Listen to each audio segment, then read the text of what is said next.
He bent down, picked it up, and said quietly, "Sir, I found this on the ground and came to return it." The manager laughed in his face. Seconds later, a voice from behind made everyone freeze, and the room fell into stunned silence.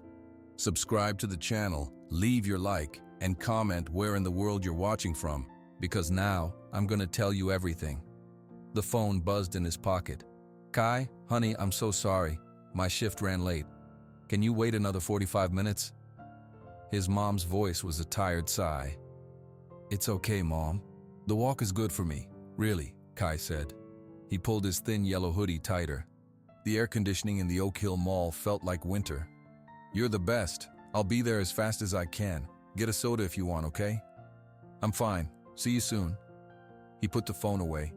He sat on a bench near the food court. The smell of burnt popcorn and fried food filled the air. The floor was sticky under his sneakers. He watched people.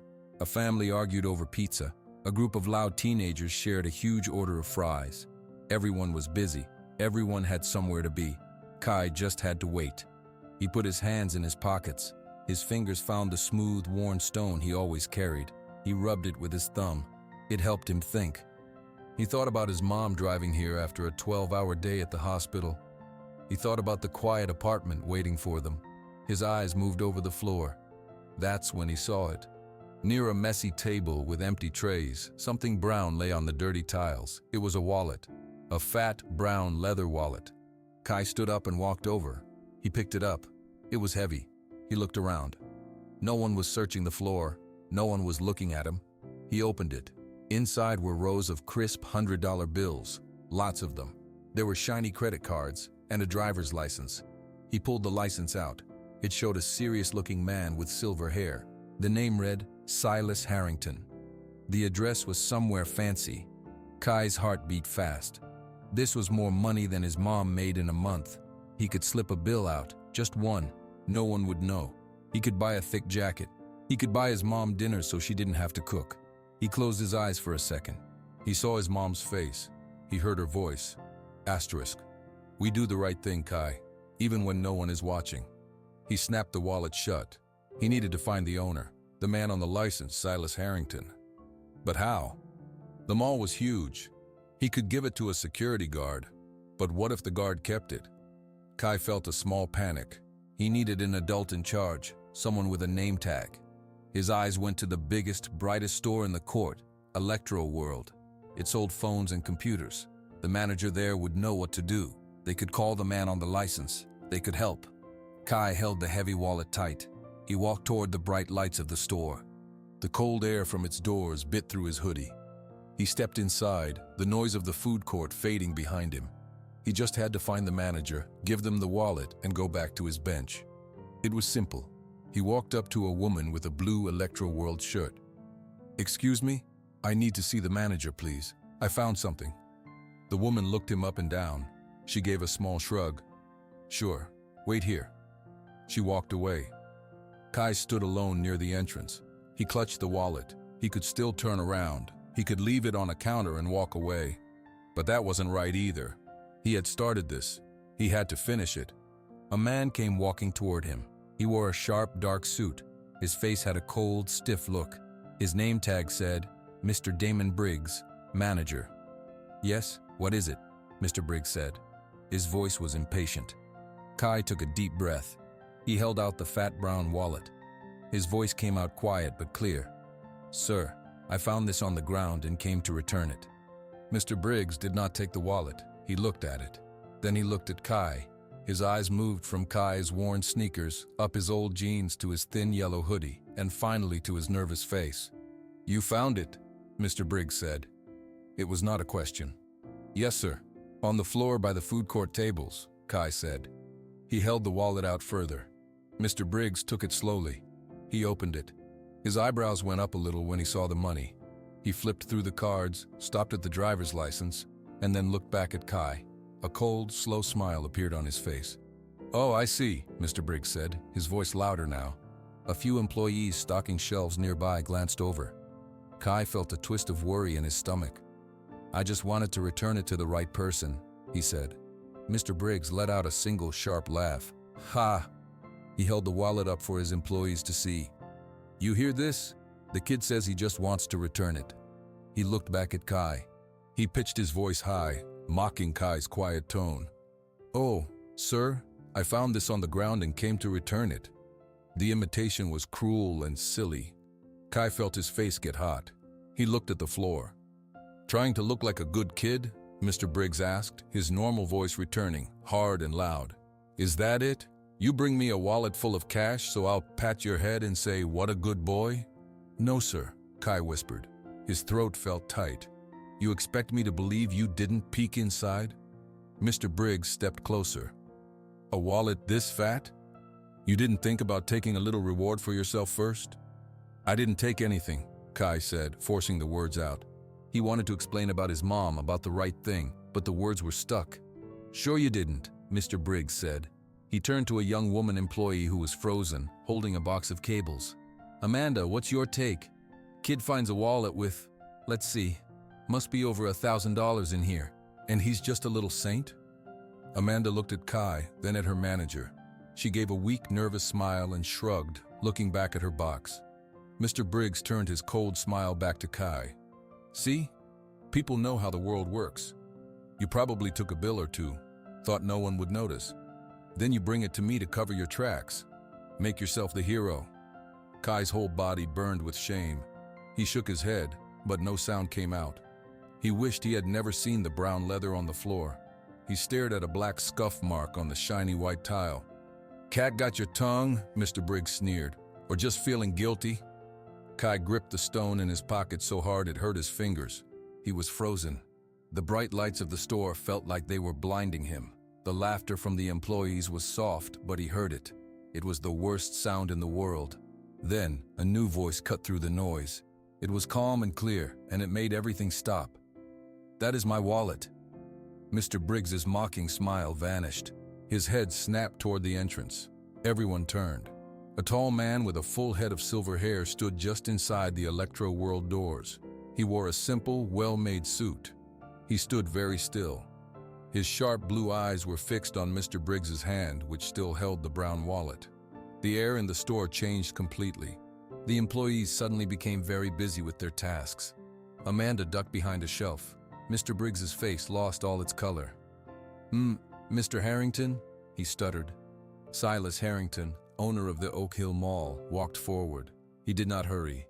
His steps were slow and sure on the tile floor. He did not look at Kai. He did not look at the nervous workers. He only looked at Damon Briggs. He stopped in front of his manager. He held out his hand, palm up. It was a simple command, without a single word. Mr. Briggs quickly placed the heavy wallet into Mr. Harrington's open hand. Sir, this young man brought it in, and I was ensuring its contents were... Mr. Harrington opened the wallet. He checked the driver's license. He looked at the money. He closed it with a soft snap. Then, for the first time, he turned and looked at Kai. Kai felt like those blue eyes could see every thought in his head. He saw the man from the license, but in person he was much more. He was quiet and powerful, like a deep, still lake. What is your name? Mr. Harrington asked. His voice was not loud, but it filled the silence. Kai Jefferson, sir. You found my wallet, Kai? Yes, sir, by the food court. And you brought it here? Kai nodded, his throat still too tight for words.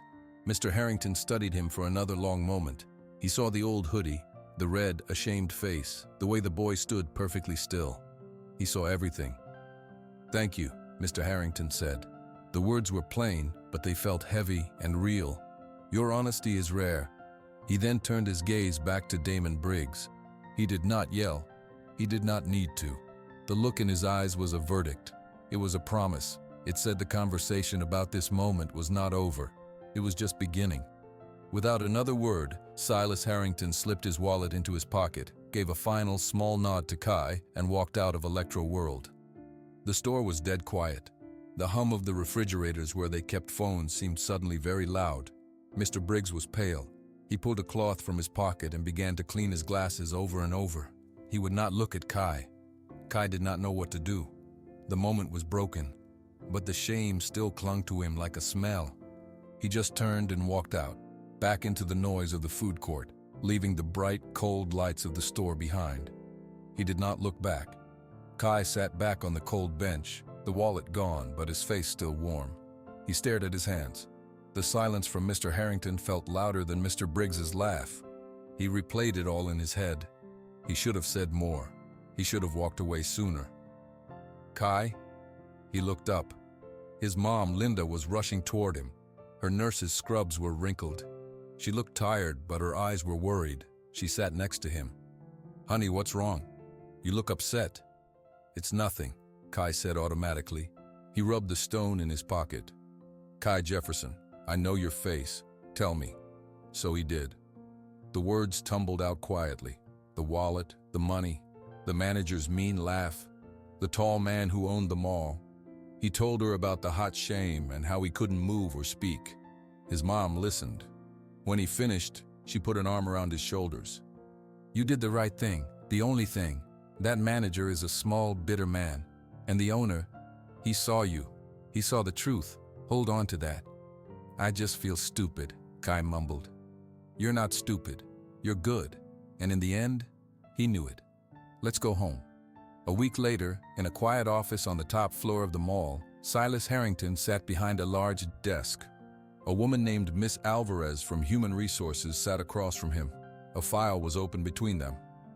"The incident was witnessed by several Electro-World staff, Mr. Harrington," Miss Alvarez said. "Their accounts match. Mr. Briggs publicly mocked the boy, accused him of theft, and created a hostile environment." Harrington nodded slowly. He was looking at a different paper, a report on Electro-World's recent performance. "And his staff's morale surveys?" "Very low, sir. For the past 3 quarters, high turnover, complaints about his management style." Harrington closed the file. He had already made his decision the moment he saw the fear in that boy's eyes and the cruel satisfaction on his manager's face. "He does not represent what this mall is. Move him." "Termination?" Miss Alvarez asked. "No, that would allow him to see himself as a victim, a martyr. He needs to sit with his consequences. Where is our least profitable, most visible kiosk?" Miss Alvarez thought for a moment. "The phone safe kiosk, corner by the West restrooms next to the pretzel stand. Sales are very low." "Perfect. Transfer Mr. Briggs there. His title will be Kiosk Sales Associate. No management duties, no staff. He reports to the new Electro-World manager." Miss Alvarez made a note. "He won't be happy."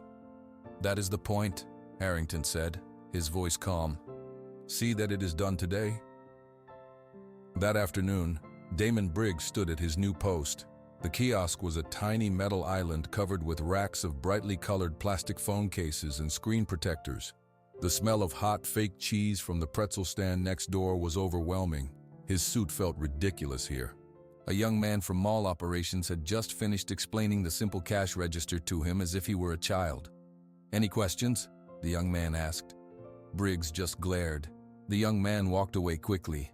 Briggs looked across the wide hall. He could see the bright entrance of Electro-World, his store.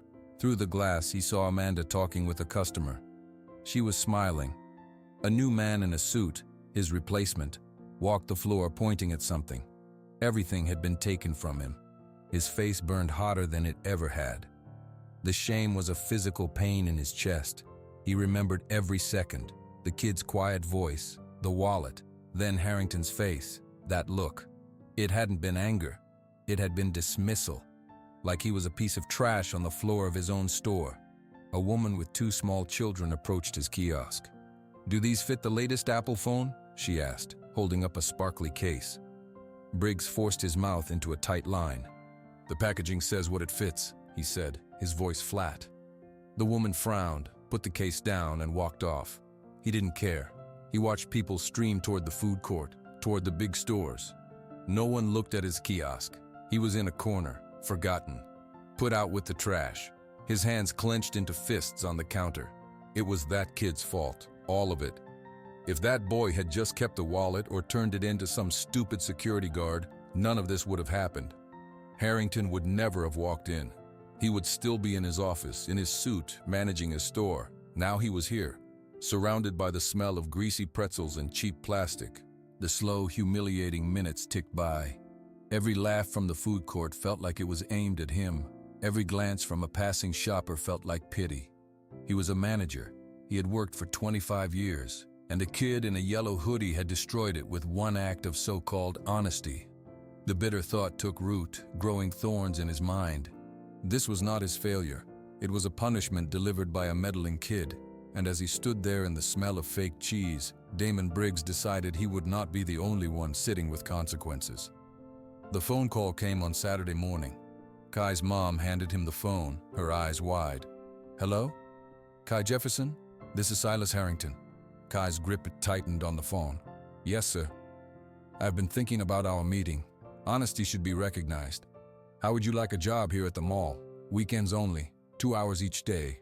You would assist our head janitor, Luis, with light duties. The pay is $8 an hour." Kai was speechless. He looked at his mom, who was nodding fast, a smile on her face. Yes, sir. Thank you." "Good. Report to the maintenance office tomorrow at 10 in the morning. Luis will expect you." "I'll be there. Thank you, Mr. Harrington." He hung up and told his mom. She hugged him tight. "See? Good things happen, Kai. I'm so proud of you." The next day, Luis showed him around. Luis was an older man with a kind face and rough hands. He spoke softly. "Your job is easy, kid. You help me gather the big trash bags from the small cans. You sweep the little areas I point to. You stay out of the way of shoppers. You do it quiet and right, okay?" "Okay," Kai said. He liked Luis immediately. The work was simple. He pushed a small cart with Luis. He felt useful. When his first shift ended, Luis handed him a small envelope with cash. "Mr. Harrington likes to pay direct for the first week." That night, Kai gave the money to his mom. "For groceries," he said. She hugged him again. "You are the best part of my life, you know that?" For a little while, everything was good. On Monday at school, the trouble started. Kai was at his locker before first period. He turned the dial on his lock. It was stuck. He tried again. It wouldn't open. He looked closer. Someone had stuffed a tiny piece of chewed gum into the keyhole. "Need some help?" Kai turned. Tyler Briggs was leaning against the next locker. Tyler was in his grade. He had a sharp, mean smile that reminded Kai of someone else. "Did you do this?" Kai asked. "Do what?" Tyler said, all innocence. "I just heard you got a fancy new job at the mall. My uncle told me all about you. Said you're a real teacher's pet. A snitch." The word felt like a slap. "I'm not a snitch." "You got a man fired," Tyler said, his voice dropping. "My uncle. Now he works at a stupid kiosk because of you." "I didn't get him fired," Kai said, his heart pounding. "He got himself in trouble." "Whatever. People should know what you're like." Tyler pushed off the locker and walked away, bumping Kai's shoulder hard as he passed. By lunchtime, it had started. Kai sat alone at a table as usual, but now people looked at him. He heard whispers. "That's him. He tells on people. I heard he stole something and lied about it." He tried to ignore it, but when he went to his afternoon math class, his backpack was not by his desk where he'd left it. He found it later in the hallway trash can. His papers were crumpled and his apple was smashed at the bottom of the bag. No one saw anything. The next day, a note was taped to his locker. The handwriting was messy and blocky. It said, "Snitches get stitches." Kai tore it down and threw it away. His hands were shaking. He knew it was Tyler. He knew it was because of Mr. Briggs. But what could he do? Tell a teacher? They would ask for proof.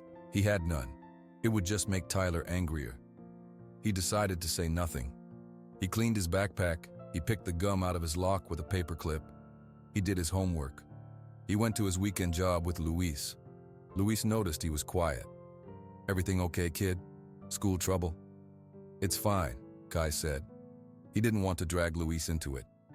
"You know, bad feelings are like trash," Luis said, tying off a big plastic bag. "You have to take them out regular or they start to stink. You can talk." But Kai just shook his head. He smiled a little. "I'm okay, really." He didn't tell his mom either. She was so happy he had the job. She looked less tired. He didn't want to wipe that look off her face with his school problems. He could handle it. He just had to be quiet and wait for it to stop. But the notes kept coming. The whispers got louder. He started eating his lunch in the library just to avoid the stares. He felt a knot of loneliness in his stomach that was always there, tighter than before. He was doing everything right. His job, his chores, his schoolwork. So why did everything feel so wrong? He clutched the smooth stone in his pocket, waiting for the bad feelings to pass, hoping they would just go away on their own. The following Saturday, the sky was a solid gray, and a cold rain tapped against the mall's high windows. Kai was working a longer shift, stocking cleaning supplies on a metal shelf in a small storage room behind Home Goods. Luis was mopping the main aisle. "Almost done, kid," Luis called out. "Then we take the back haul to the dumpsters. You get the green bins." "Okay," Kai said. He finished lining up the bottles. His yellow hoodie was hanging on the handle of his cart. He had taken it off because the work made him warm. He remembered Luis moving the cart earlier to clean a spilled smoothie. A sudden, ear-splitting sound ripped through the air. It was the fire alarm, a sharp, relentless shrieking that echoed off every wall. Kai dropped a bottle. It clattered on the floor. Luis appeared in the doorway, his mop abandoned. "Out! Now! Leave everything!" Luis shouted over the noise. They ran out of the storage room into the main store. People were confused. Employees were waving their arms. "Everyone exit calmly, to the nearest exit." Then Kai smelled it, acrid and ugly. Smoke. Not a lot, but enough. A gray haze was drifting into the Home Goods store from the hallway. People began to move faster, their calm breaking into urgency. A baby started crying. "This way!" Luis pulled Kai toward the east exit, away from the smoke. They joined a river of people, all flowing out of the mall, through the big glass doors, and into the damp, rainy afternoon in the parking lot. Sirens wailed in the distance, getting louder. Fire trucks, 2 of them, roared up to the mall entrance. Firefighters in heavy gear jumped out and hurried inside. Everyone stood in clusters, shivering. Kai looked for his cart with his hoodie, but it was gone, left inside. He hugged himself against the cold drizzle. Mr. Harrington arrived, talking quickly with a fire chief. His face was serious. After about 20 minutes, a firefighter came out and spoke to Mr. Harrington and the mall security chief. They all looked over at the crowd of employees. The security chief's eyes scanned the group and landed on Kai. He pointed. The security chief, a large man named Roy, walked over. "Kai Jefferson, come with me, please. Mr. Harrington would like to speak with you." Kai's stomach dropped. He followed Roy back inside, through a staff door, away from the shoppers. They went to a security office with blank walls and a desk with monitors. Mr. Harrington was there. So was Mr. Briggs. Mr. Briggs looked different. He wasn't stiff and cold. He looked concerned, his forehead wrinkled. He gave Kai a small, sad smile that didn't reach his eyes. "Kai," Mr. Harrington began. His voice was not unkind, but it was heavy. "The fire was small. It was in the janitorial supply closet in the West Hall. They put it out quickly." Kai nodded, not understanding why he was here. "They found something," Mr. Harrington continued. He glanced at the security chief. Roy spoke up. "Next to the burned trash can, we found this." He lifted a clear plastic bag from the floor. Inside was a yellow cloth, stained with soot and wet from the fire hoses. It was Kai's hoodie. Kai felt the room tilt.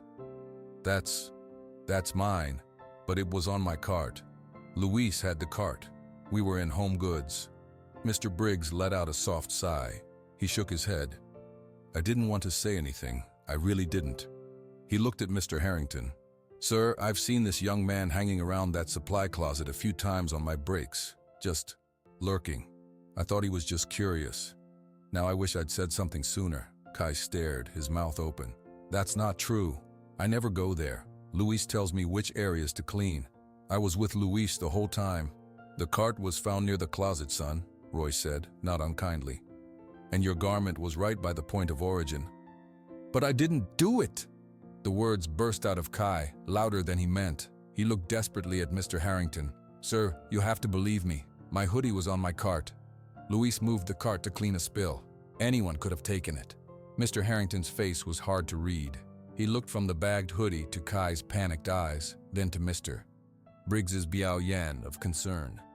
"The fire marshal will need to do a full investigation," Mr. Harrington said finally. "But until this is cleared up, Kai, you cannot work here. You are suspended, effective immediately." The words were a physical blow. Kai felt all the air leave his lungs. He saw the disappointment in Mr. Harrington's eyes. It was worse than anger. It was the look of someone who thought they had made a mistake in trusting you. Mr. Briggs nodded solemnly. "A very difficult decision, sir, but for the safety of the mall. Roy, please have Kai escorted to collect any personal items from the maintenance office. Then see him out." Mr. Harrington said, turning to look at the security footage on a monitor, already moving on. Kai stood there, frozen again, just like in Electro World. The truth was stuck in his throat, drowned out by a lie wearing a suit of false worry. He was led out of the office, past the smiling photo of Mr. Briggs on the Employee of the Month wall from a year ago, back into the empty, echoing mall that no longer felt like a place of second chances. The walk home was long and wet. The cold rain soaked through Kai's t-shirt. He barely felt it. The cold inside him was deeper. He replayed the security office in his head on a loop. Mr. Briggs's fake concern, Mr. Harrington's disappointed eyes, the plastic bag with his dirty hoodie. He pushed the key into the apartment door. The warm, familiar smell of home hit him. Clean laundry and the faint scent of the soup his mom always made on rainy days. "Kai, you're back early." His mom, Linda, came out of the kitchen, wiping her hands on a towel. Her smile faded the second she saw his face. "Honey, what happened? You're soaked." He couldn't speak. He just stood there, dripping on the mat, his whole body shaking. Okay, come on." She guided him to the couch, grabbed a blanket from the back and wrapped it around his shoulders. She sat next to him, waiting. The story came out in pieces between shivers, the alarm, the smoke, being taken to the office, the hoodie in the bag, Mr. Briggs and his lies, the suspension. "He said I was lurking. He said he saw me near the closet. I never go there, Mom. Luis tells me where to go. My hoodie was on my cart. Luis moved the cart to clean a spill in Home Goods. Anyone could have taken it." He finally looked at her, expecting to see doubt or worry or confusion. He was prepared for her to ask, "But why would he say that, Kai?" He saw none of that. His mother's face was calm. Her eyes were clear and sure. She reached out and put a warm hand on his cold cheek. "You did not start that fire," she said. Her voice was absolute. A sob caught in Kai's throat. He hadn't even realized he was crying until that moment.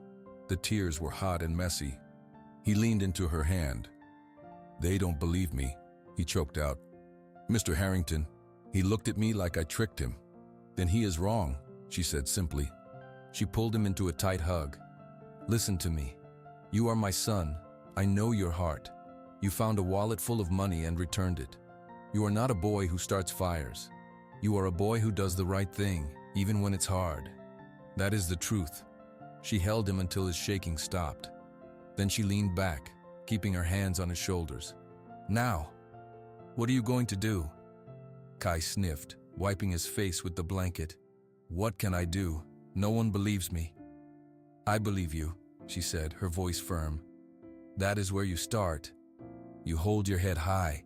You know the truth. Now you have to fight for it." "How?" he asked.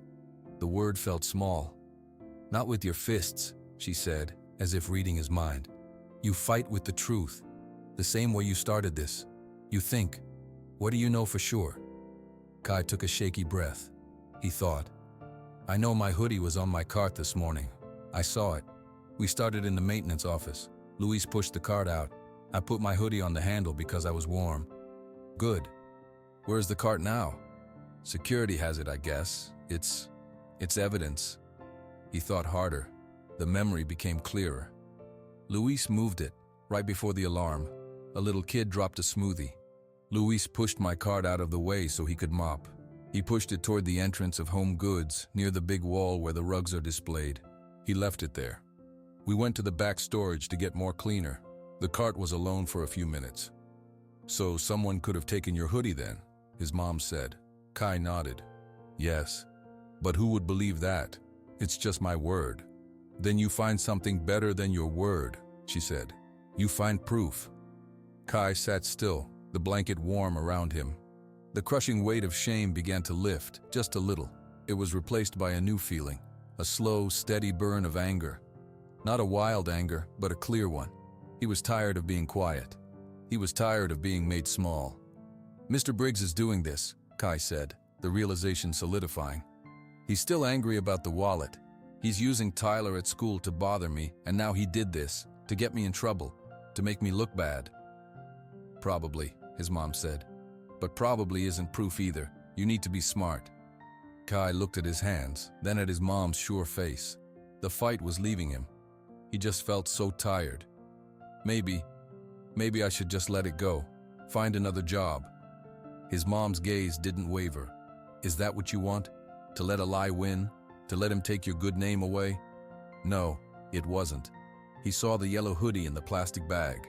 He saw Mr. Briggs's pretend concern. He felt the knot of loneliness from school. A spark ignited in his chest. No, Kai said. His voice was quiet, but it didn't shake. I'm going to prove it. The first thing he needed was a friend. The next morning, Kai rode his bike back to the mall. He didn't go to the main entrance. He went around to the loading docks and service doors in the back. He knew Luis sometimes took his breaks out here, sitting on an upturned crate. Luis was there, sipping coffee from a thermos. He looked up, and his kind face filled with worry. Kai, I heard. I am so sorry. They would not listen to me either. I told them the cart was with me. I know you did, Kai said, leaning his bike against the wall. It's not your fault. I need your help. Anything, kid. Kai sat on another crate. My mom says I need to fight with the truth. I need proof. I know Mr. Briggs took my hoodie from your cart, but knowing it isn't enough. We need to show it. Luis nodded slowly. How? The mall has cameras everywhere, Kai said. If a camera saw him take my hoodie or go into that closet. Luis frowned, thinking. He took a slow sip of his coffee.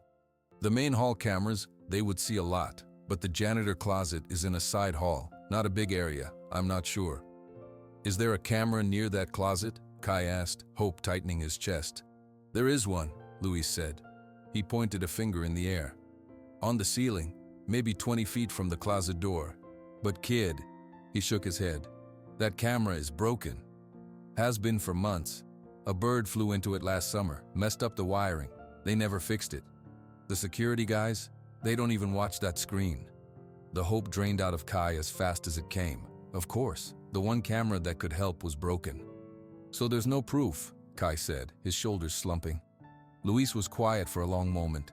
He stared at the wet pavement. His eyebrows were pulled together. Wait, he said softly. He looked at Kai. Last week, I was cleaning that hall at night. Very late, the mall was empty. The lights were dim. Okay, Kai said, not understanding. That camera, Luis said, his voice becoming more sure. The broken one. It has a little glass circle in the middle, for the lens. And around the lens there is a ring of tiny lights. Usually they are all dark, because it is broken. Kai held his breath. Last week, Luis repeated, his eyes widening. I was pushing my mop bucket. I looked up, and I saw a tiny red light, just one, a little red dot, right on that camera. It was on for a few seconds, then it went off. I thought I imagined it, but I am sure I saw it. A red light means it's on, Kai whispered. It means it was recording. Maybe it is not so broken, Luis said, a fierce grin spreading across his face. Maybe it is just a little broken. Maybe it still takes pictures sometimes. Kai stood up. His mind was racing. If that camera was working last week, it might have been working yesterday. It might have seen who went into that closet. It might have, Luis agreed. He stood up too, his excitement matching Kai's. But we cannot just go ask for the tape. They will say no. They will say the camera is broken and not even check. Then I need to ask someone who can make them check, Kai said. The plan formed in his mind, scary and clear. I need to tell Mr. Harrington everything. About Tyler at school, about Mr. Briggs being his uncle, about my hoodie being on your cart, and about the camera with the red light. Luis put a hand on Kai's shoulder.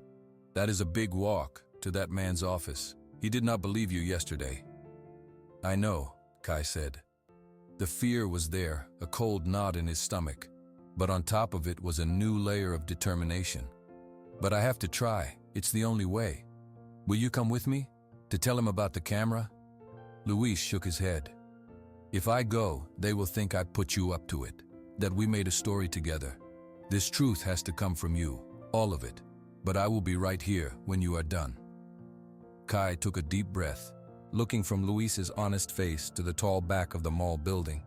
Somewhere inside, at the very top, was an office he had only seen once from the parking lot. Okay, Kai said. Okay, I'm going to do it. The heavy service door swung shut behind Kai, leaving Luis on the loading dock. The noise of the mall rushed in, music, chatter, the beeping of a forklift somewhere in the distance. He was in the back corridors, a maze of concrete and pipes where employees moved stock and took breaks. He walked past storerooms and heard laughter from an open break room door. He kept his head down, following the signs that said mall offices with an arrow. His heart was a drum in his ears. Every step felt too loud. He pushed through a set of double doors and was suddenly in the main part of the mall. The bright lights and colorful stores spread out before him. Shoppers walked in every direction. It felt strange to be here when he wasn't supposed to be. He started walking toward the far end, where a set of elevators led to the office tower. He passed the food court. He passed Electroworld. He kept his eyes straight ahead. Then he saw it. The phone safe kiosk, tucked in the corner. And behind it, Mr. Briggs. Mr. Briggs was helping a customer, but his eyes lifted and locked onto Kai. The fake concern from the security office was gone. His face was pure, hard anger. He stared at Kai, not blinking, even as he handed the customer a receipt. Kai's feet stopped moving. He was frozen in the middle of the walkway. The memory of the mean laugh, the shame in the store, the plastic bag with his hoodie.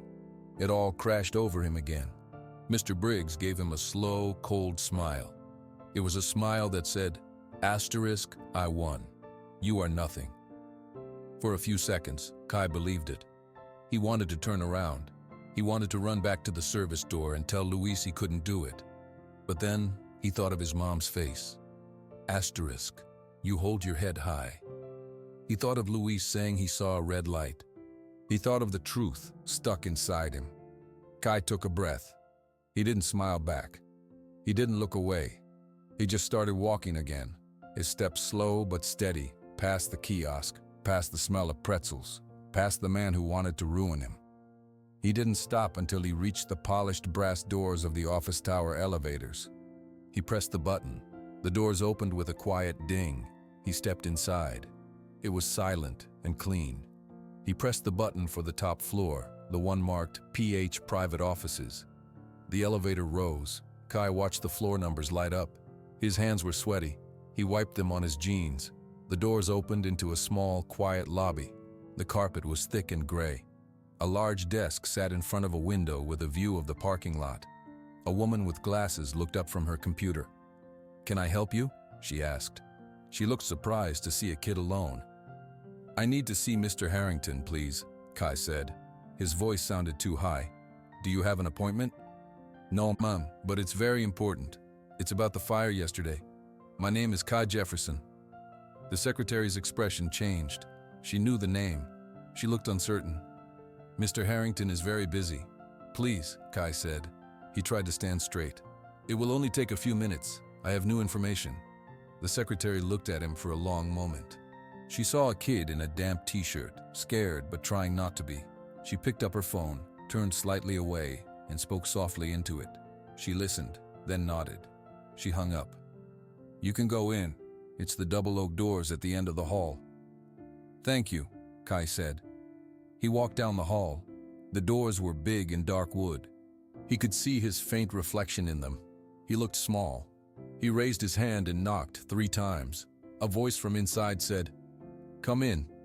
Kai turned the heavy brass handle and pushed the door open. The office was quiet and large. A big window showed the gray sky and the wet parking lot below. Silas Harrington sat behind a wide, clean desk. He was not smiling. He looked at Kai standing just inside the door. "Close the door, Kai," Mr. Harrington said. His voice was calm. Kai did. The click of the latch sounded very final. "Sit, please." Mr. Harrington gestured to a chair in front of the desk. Kai sat on the edge of the chair. He placed his hands flat on his knees to stop them from shaking. "You said you have new information," Mr. Harrington said. He folded his hands on the desk. He waited. Kai took a deep breath. This was it. He had to get it all out. He started from the beginning, the part Mr. Harrington did not know. "After you gave me the job, bad things started at school. A boy named Tyler Briggs. He is Mr. Briggs's nephew. He put gum in my locker. He spread rumors that I was a snitch. He threw my backpack in the trash. He did it because his uncle was angry at me." Mr. Harrington's face did not change. He just listened. "I did not tell anyone. I thought it would stop, but it didn't. Then the fire happened." Kai leaned forward a little. "My yellow hoodie. It was on my cleaning cart. I saw it there in the morning. Before the alarm, Luis moved the cart to clean a spill. He left it alone for a few minutes near the entrance to Home Goods. Anyone could have taken it then. You think someone took it to plant it by the fire, Mr. Harrington stated. Yes, sir. I think it was Mr. Briggs.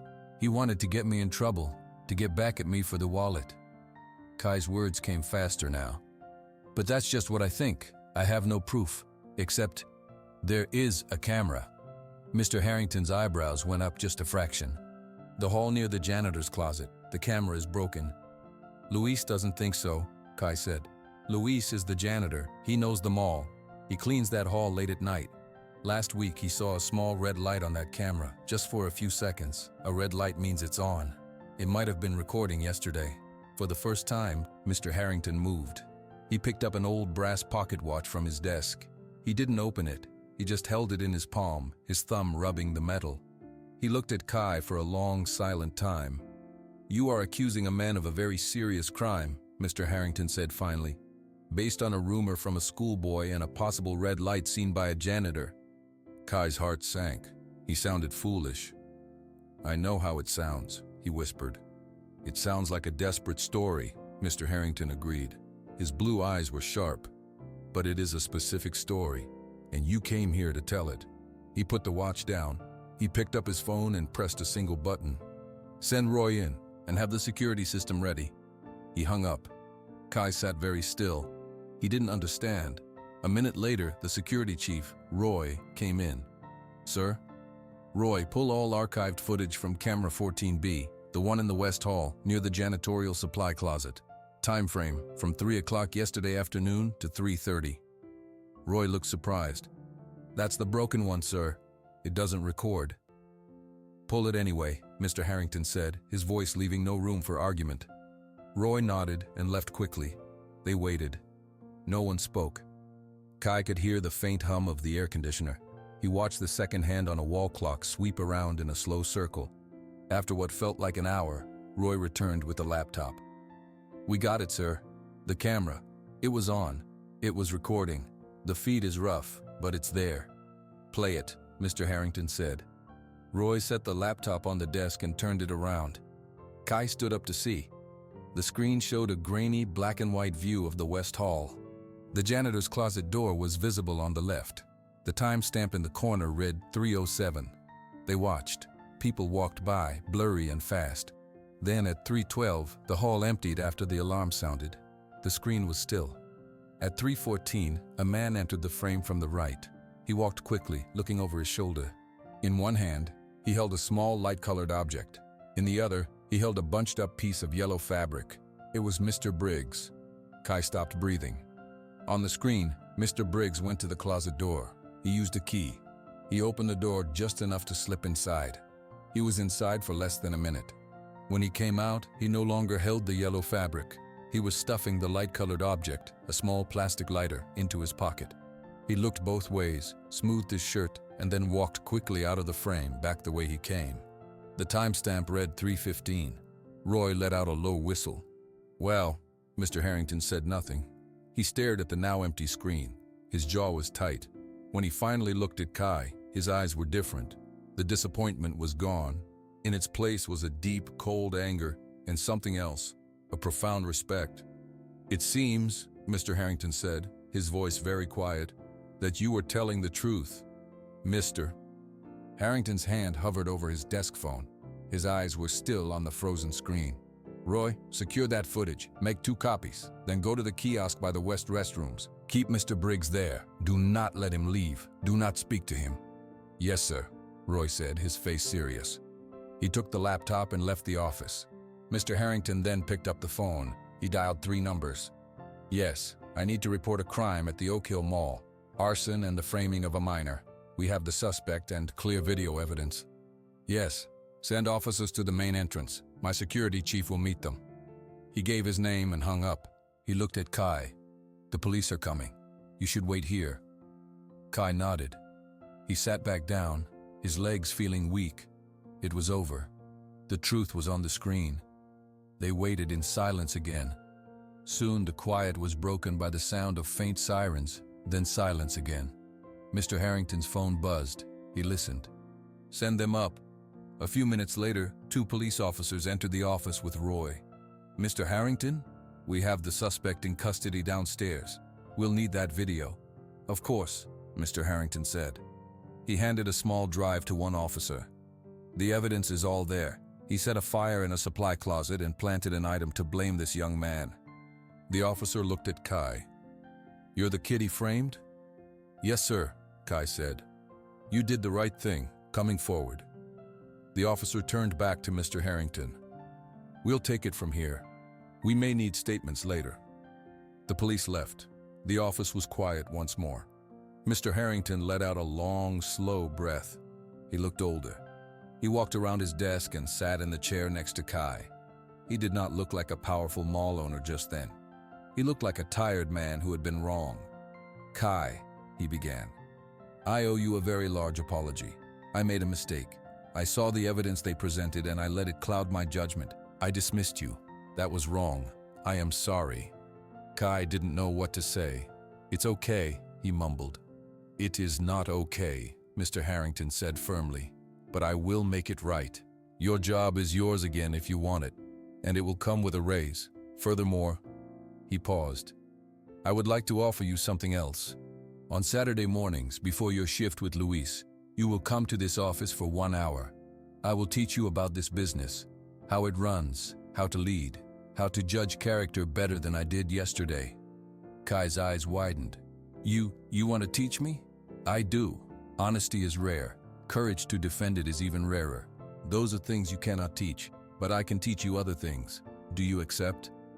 Kai thought of his mom. He thought of Luis. He nodded. "Yes, sir. Thank you." "Good." Mr. Harrington stood up. "Now go home. Tell your mother everything. Tell her I am sorry and that her son is an exceptional young man. Come back this Saturday at 9 in the morning." When Kai got home, his mom was waiting. He told her the whole story: the camera, the video, the arrest, the apology, the new job, the lessons. She listened, and then she cried. But they were happy tears. She pulled him close. "I am so proud of you, not because you won, but because you were brave. You fought with the truth."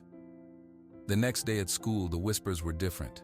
Tyler Briggs was absent. The kids who had ignored Kai or been mean now looked at him with new eyes. Someone even said, "Hey Kai," in the hall. The note on his locker was gone. On Saturday, he walked into the mall. He saw the phone safe kiosk. It was empty, the metal grate pulled down and locked. The pretzel smell was still there, but it was just a smell now. He met Luis first. Luis gave him a huge hug. "I knew it, kid. I knew the truth was on that tape." Then Kai took the elevator up. He knocked on the oak door. "Come in," Mr. Harrington said. Kai walked into the office. The sun was shining through the big window. Mr. Harrington was at his desk, 2 notebooks laid out. "Ready to begin?" Mr. Harrington asked. "Yes, sir," Kai said. He sat down, his back straight. He was not scared anymore. He was ready to learn. He had gotten the last word, and he had never even raised his voice.